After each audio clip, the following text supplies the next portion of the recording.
우리 팀 막내 또 사표 냈어. 요즘 공기업 다니는 분들 사이에서 이 말이 인사처럼 오가고 있습니다. 누군가 그만뒀다는 게 더 이상 뉴스가 아니에요. 그냥 일상이 된 거죠. 그런데 한번 생각해 보세요. 불과 10년 전만 해도 이 사람들이 다니는 곳은 신의 직장이라고 불렸습니다. 들어가기만 하면 정년까지 보장되고 안정적이고 부모님이 가장 자랑스러워하던 그 직장.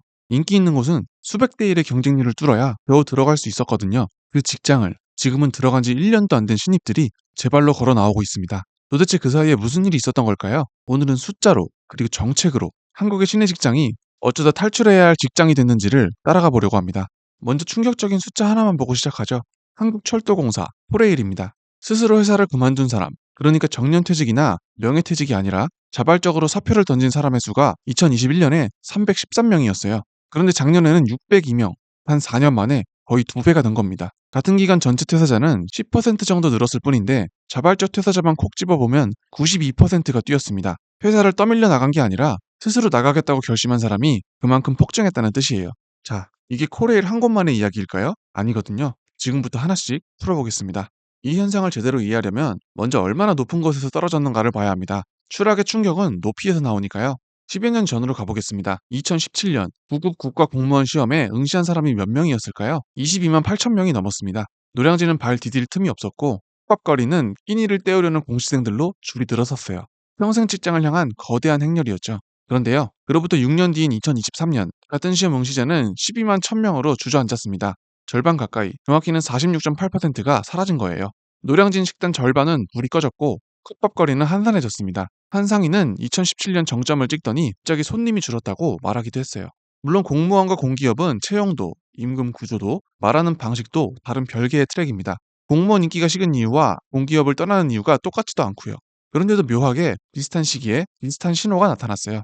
안정성을 보고 몰려들던 그 거대한 흐름이 양쪽에서 동시에 식어가고 있는 겁니다. 공기업 쪽 숫자를 볼까요? 한 국회의원실이 자산 규모 상위 10대 공기업의 최근 5년 퇴사자 자료를 분석했더니 이 중 6곳에서 자발적 퇴사자가 늘어난 걸로 나타났습니다. 앞에서 본 코레일이 가장 심했고요. 그 다음에 LH, 한국토지주택공사입니다. 여기서 정말 주목해야 할 숫자가 하나 있어요. 입사한 지 1년도 안 돼서 그만둔 사람. 이게 5년 전에는 25명이었는데 작년엔 62명이 됐습니다. 2.5배예요. 잠깐만요. 이 숫자가 왜 중요한지 짚고 갈게요. 1년 미만 퇴사라는 건 그 무서운 경쟁률을 뚫고 합격증을 받고 푼 마음으로 첫 출근을 한 사람이 채 1년도 버티지 못하고 나갔다는 뜻이잖아요. 들어가기 전에 상상했던 그것과 들어가서 마주한 현실 사이에 간격이 그만큼 컸다는 겁니다. 한전도, 한수원도, 석유공사도 마찬가지였어요. 작년 기준으로 한전은 자발적 퇴사자가 160명, 한수원은 136명, 석유공사도 자발적 퇴사 비중이 전체의 3분의 1에 가까웠습니다. 기간마다 정도의 차이는 있지만 자발적 퇴사자가 전체 퇴사자의 두세 명 중 한 명꼴인 곳이 수두룩했어요. 신의 직장이라는 간판이 무색하게 사람들이 빠져나가고 있는 거죠. 그리고 이 이탈의 한가운데 누가 있느냐? 적어도 코레일과 LH에서는 20대와 30대 저연차 직원이 그 중심에 있습니다. 코레일만 봐도 30대 이하 퇴사자가 2021년 282명에서 작년 579명으로 배 이상 늘었어요.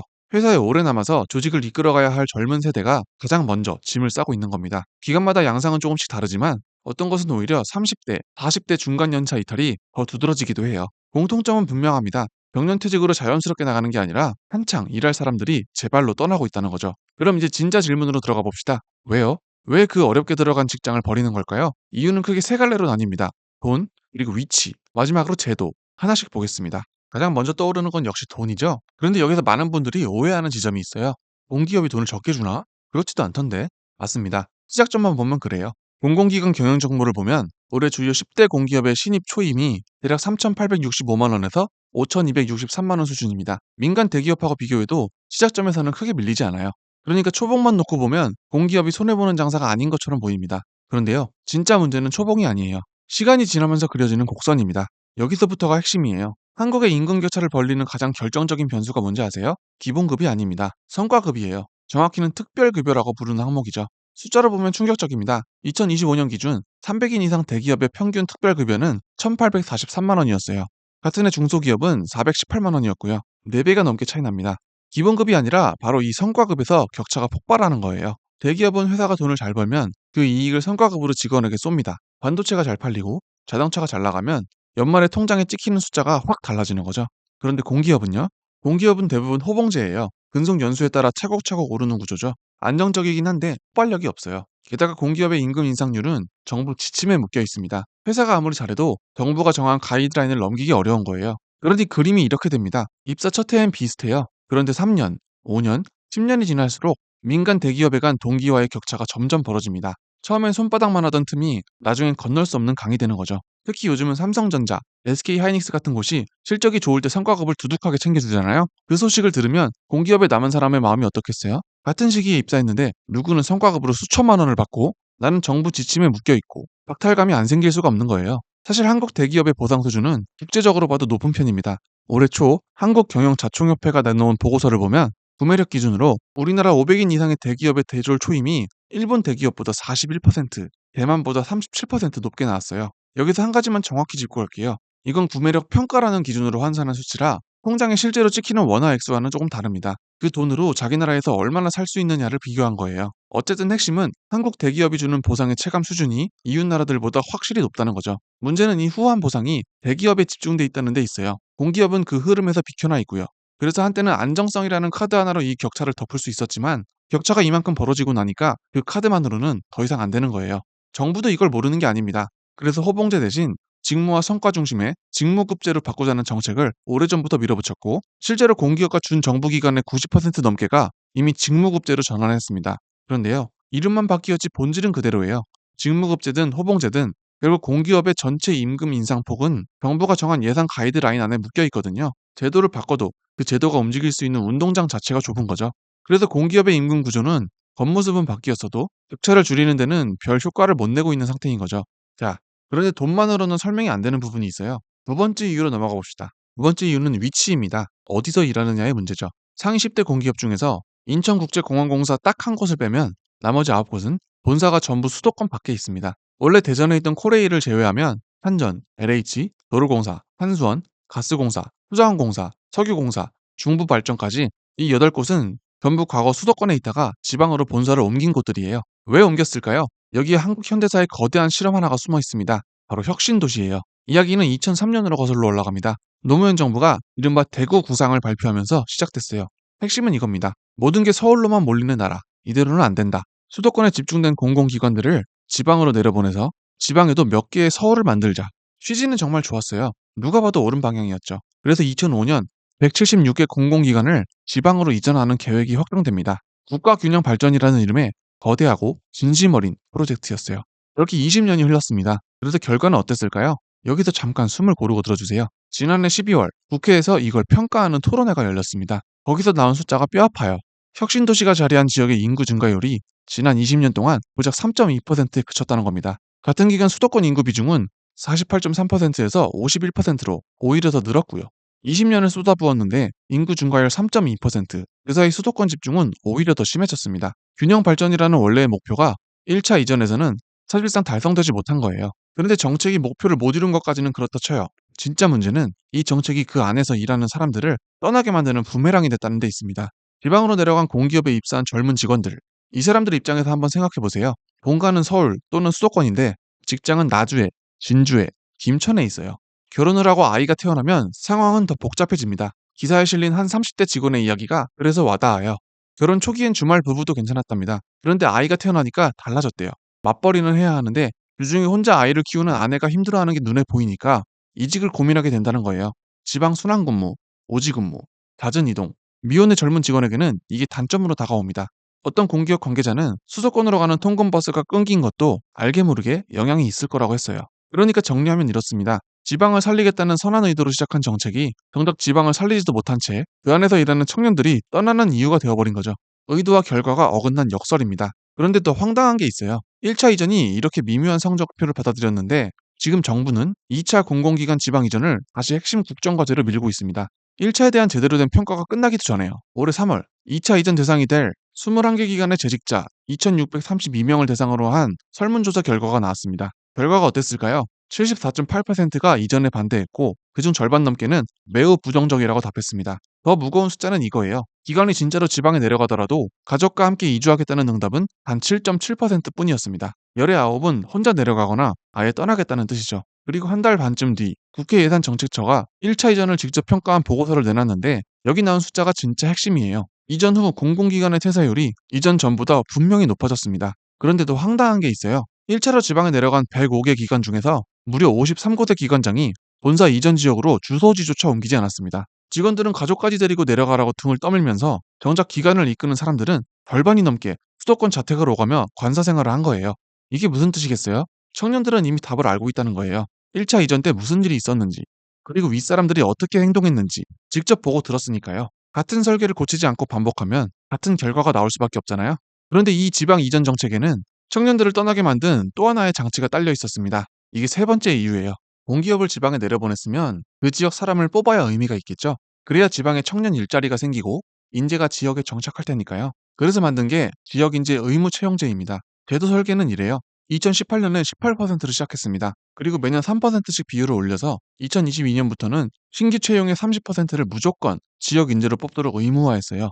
다시 말하지만 의도는 훌륭합니다. 지방대 나온 청년에게 좋은 일자리를 주고 인재가 수도권으로 빠져나가는 걸 막겠다는 거니까요. 누가 반대하겠어요? 그런데요, 결과를 보면 또 어긋났습니다. 첫 번째 문제, 특정 대학 쏠림이에요. 지역 인재를 그 지역 대학 졸업자로 정의하다 보니 결국 그 지역 거점 국립대 한두 곳으로 합격자가 몰리는 현상이 생긴 거예요. 국회 예산정책처가 2018년부터 2024년까지 7년치를 들여다봤더니 국민연금공단, 한국전력공사, LH 같은 곳들은 지역 내 단 두 개 대학 출신이 신규 채용의 76에서 77%를 차지했습니다. 어떤 기관은 80%를 넘기도 했고요. 한 기간 안에 특정 대학 출신이 4분의 3 넘게 차지한다고 생각해보세요. 자연스럽게 학연으로 뭉친 그룹이 생기고 거기에 속하지 않은 사람은 소외감을 느낄 수밖에 없습니다. 실제로 한 공기업 퇴사자는 해당 지역 인재가 아니면 배제되는 분위기가 스트레스였다고 털어놓기도 했어요. 균형을 맞추려던 제도가 기간 안에 새로운 편가르기를 만들어낸 셈이죠. 그런데 두 번째 문제가 더 충격적입니다. 마음 단단히 먹고 들어주세요. 이 제도, 지방대 졸업생을 위한 거였잖아요. 그럼 당연히 지방대생 취업률이 올라야 정상이겠죠? 그런데 2025년 12월에 나온 한국재정학회 연구 결과는 정반대였습니다. 지역인재 채용을 의무화한 이후에 지방대 졸업생의 전체 취업 확률이 오히려 4.1%포인트 떨어졌다는 거예요. 이게 무슨 소리냐? 왜 이런 일이 벌어졌을까요? 연구진의 분석은 이렇습니다. 제도가 생기기 전에도 이미 공공기관은 지역인재를 상당히 뽑고 있었어요. 2017년 기준으로 그 비중이 이미 절반을 훌쩍 넘었거든요. 그러니 의무화의 추가 효과는 생각보다 작았던 거죠. 게다가 좁은 지역 안에서 일자리 경쟁이 더 치열해지는 부작용까지 겹쳤습니다. 좋은 의도로 막대한 행정력을 들여서 법으로 강제까지 한 제도가 정작 도우려던 사람들에게 도움이 안 됐다는 겁니다. 어쩌면 약간 해까지 끼쳤고요. 이게 지역 인재 제도의 역설입니다. 자, 여기까지가 왜 떠나는가에 대한 이야기였습니다. 돈, 위치, 제도 세 가지 이유를 봤어요. 그런데 어떤 분들은 이렇게 생각할 수도 있어요. 그래서 뭐 요즘 애들이 좀 빨리 그만두는 게 그렇게 큰일이야? 큰일입니다. 왜 큰일인지 마지막 파트에서 보여드릴게요. 이게 단순히 인사 트렌드가 아니라는 걸 보여주는 가장 무거운 사례로 마무리하려고 합니다. 다시 코레일로 돌아가죠. 기억하시죠? 자발적 퇴사가 가장 폭발적으로 늘어난 곳, 코레일이었습니다. 코레일은 지금 빚더미에 앉아 있어요. 누적 부채가 21조 원이 넘습니다. 한 가지 짚고 갈게요. 이건 적자가 아니라 부채예요. 한 해 영업 손실은 1천억대 수준이지만 오랫동안 쌓인 빚이 21조 원이라는 겁니다. 이자만 하루에 11억 원씩 나가요. 2005년 공사로 출범할 때 5조 8천억이었던 부채가 20년 만에 21조가 된 거죠. 왜 이렇게 됐나? 14년째 동결된 철도 운임, 과도한 시설 사용료, 등한 전기요금, 여러 구조적 요인이 겹쳤어요. 어쨌든 결과적으로 코레일은 빚내서 이자 갚는 회사가 됐습니다. 이런 회사에서 가장 먼저 희생되는 게 뭘까요? 안전입니다. 숫자로 보겠습니다. 코레일의 안전 업무를 맡는 인력이 2022년에 16,343명이었어요. 그런데 2024년에는 16,175명으로 줄었습니다. 안전이 최우선이라고 말하면서 정작 안전 인력은 깎이고 있었던 거예요. 더 결정적인 게 있습니다. 공공기관 경영 평가라는 게 있어요. 평도 사고가 났던 2025년 기준으로 이 평가에서 코레일이 잘 받으려면 어디에 집중해야 했을까요? 안전 및 재난관리 항목 배점이 2.5점이었습니다. 그런데 재무성과 관리 배점은 21점이었어요. 이 대비 느껴지시나요? 안전 2.5점, 재무 21점. 평가 구조 자체가 안전보다 돈을 관리하라고 말하고 있었던 셈입니다. 빚더미에 앉은 경영진이 어디에 매달리겠어요? 당연히 재무죠. 그래서 어떻게 됐을까요? 코레일의 안전활동 수준은 2021년 이후 4년 연속 노동부 평가에서 중하위권에 머물렀습니다. 2020년부터 2025년 7월까지 국내 철도에서 발생한 산업재해 사망자가 22명인데 그중 15명이 코레일에서 나왔어요. 산재 건수도 2020년 179건에서 2024년 255건으로 매년 꾸준히 늘었습니다. 그리고 2025년 8월 경북 청도에서 사고가 터졌습니다. 경부선 선로에서 시설물 안전 점검을 위해 이동하던 작업자 7명이 무궁화 열차에 치였어요. 2명이 숨지고 5명이 다쳤습니다. 그런데 여기서 우리가 놓치면 안 되는 게 있어요. 사고를 당한 7명 중 코레일 정규직은 단 한 명이었습니다. 나머지 6명은 구조물 안전점검을 전문으로 하는 하청업체 직원이었어요. 그리고 목숨을 잃은 2명은 둘 다 하청 노동자였습니다. 한 명은 그해 막 입사한 30대 신입이었고요. 검찰은 이 사고를 예견된 인지로 봤습니다. 열차 운행을 멈추지 않고 진행하는 위험한 작업이었는데 최근 5년간 이런 충돌 사망 사고가 6건이나 있었는데도 안전관리가 총체적으로 부실했다는 거예요. 심지어 작업 계획에도 없던 아르바이트생을 그날 처음 열차 감시원으로 세웠는데 안전 교육조차 없었습니다. 작업 투입 4분 만에 벌어진 일이었어요. 자, 이 장면을 잘 기억해 두세요. 뒷더미에 앉은 공기업이 안전에서 비용을 줄일 때 그 위험이 어디로 가는지를 보여주는 장면이거든요. 위험은 사라지지 않습니다. 가장 약한 곳으로, 가장 바깥쪽으로 떠밀려 갈 뿐이에요. 정규직이 빠져나간 자리, 그 빈자리를 메우는 하청과 외주, 그리고 그날 처음 온 아르바이트생에게로요. 자, 이제 점들을 연결해 봅시다. 젊고 유능한 직원이 빠져나갑니다. 숙련된 인력이 줄고 조직의 동력이 떨어지죠. 그런데 회사는 21조 빚에 눌려 있으니 사람을 더 뽑고 안전에 투자할 여력이 없어요. 평가 구조마저 재물을 우선하라고 등을 떠밉니다. 그러면 어떻게 될까요? 비용이 많이 드는 안전 업무, 위험한 현장 작업은 점점 바깥으로, 하청과 외주로 떠넘겨집니다. 위험의 외주화죠. 그리고 그 끝에서 그날 처음 온 노동자가 목숨을 잃는 겁니다. 오해는 하지 마세요. 청년 한 명이 사표를 냈더니 곧바로 사고가 났다는 단순한 이야기가 아닙니다. 청년 이탈과 안전사고는 같은 뿌리에서 자란 두 개의 가지예요. 그 뿌리가 바로 돈에 쫓겨 사람과 안전을 뒷순위로 미루는 공기업의 구조인 거죠. 인재가 떠나는 것도 위험이 외주로 밀려나는 것도 결국 같은 병의 다른 증상입니다. 이게 신의 직장 몰락의 진짜 결말입니다. 막내가 사표를 내는 건 그저 한 개인의 선택처럼 보이잖아요. 그런데 그런 선택들이 쌓이고 조직이 흔들리고 빚에 쫓긴 회사가 안전을 뒷순위로 밀어내는 동안 그 부담은 결국 우리 모두에게 돌아옵니다. 철도로, 전기로, 수도로, 도로로요. 이 사람들이 운영하는 게 바로 우리 삶을 떠받치는 기반 시설이니까요. 그 시설의 안전이 흔들린다는 건 거기서 일하는 노동자뿐 아니라 그걸 매일 이용하는 우리 모두의 문제라는 뜻입니다. 지금까지 정부가 내놓은 대응들을 보면 한 가지 공통점이 있어요. 임금 체계의 겉모습을 손보자, 혁신도시 2차 이전을 추진하자, 지역인재제도를 손보자, 전부 기존의 틀 안에서 살짝 조정하는 수준에 머물러 있습니다. 그런데 오늘 우리가 본 건 그 틀 자체가 흔들리고 있다는 신호였어요. 정년 보장 하나로 사람을 붙잡던 시대는 끝나가고 있습니다. 임금의 곡선이 꺾이고 일터의 위치가 삶을 흔들고 좋은 의도의 제도마저 어긋나는 동안 청년들은 조용히 계산을 끝내고 떠나고 있는 거죠. 신의 직장이라는 말은 어쩌면 안정성 하나면 모든 걸 처물 수 있던 시절의 단어였는지도 모릅니다. 그 시절이 저물고 있어요. 마지막으로 여러분께 묻고 싶습니다. 만약 내일 당장 직장을 옮길 수 있다면 여러분은 무엇을 가장 먼저 보시겠어요? 연봉인가요? 안정성인가요? 아니면 일의 의미나 삶의 질인가요?